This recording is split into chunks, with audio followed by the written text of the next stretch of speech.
Chapter 2. On the third day there was a wedding in Cana of Galilee, and the mother of Jesus was there. Now both Jesus and his disciples were invited to the wedding. And when they ran out of wine, the mother of Jesus said to him, "They have no wine."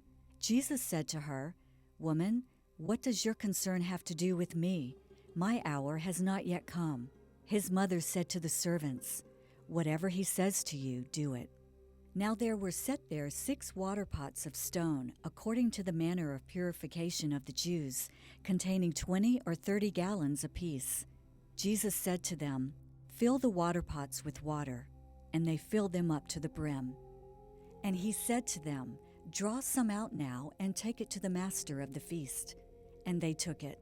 When the master of the feast had tasted the water that was made wine, and did not know where it came from, but the servants who had drawn the water knew, the master of the feast called the bridegroom. And he said to him, "Every man at the beginning sets out the good wine, and when the guests have well drunk, then the inferior. You have kept the good wine until now." This beginning of signs Jesus did in Cana of Galilee, and manifested his glory, and his disciples believed in him. After this he went down to Capernaum, he, his mother, his brothers, and his disciples, and they did not stay there many days. Now the Passover of the Jews was at hand, and Jesus went up to Jerusalem. And he found in the temple those who sold oxen and sheep and doves, and the money changers doing business.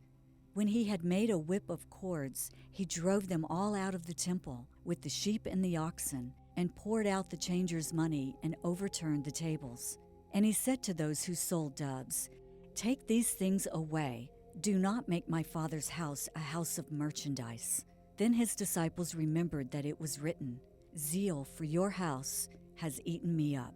So the Jews answered and said to him, "What sign do you show to us, since you do these things?" Jesus answered and said to them, "Destroy this temple, and in 3 days I will raise it up." Then the Jews said, "It has taken 46 years to build this temple, and will you raise it up in 3 days?" But he was speaking of the temple of his body.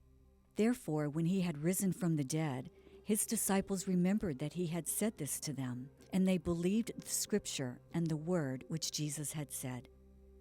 Now when he was in Jerusalem at the Passover during the feast, many believed in his name when they saw the signs which he did. But Jesus did not commit himself to them, because he knew all men, and had no need that anyone should testify of man, for he knew what was in man.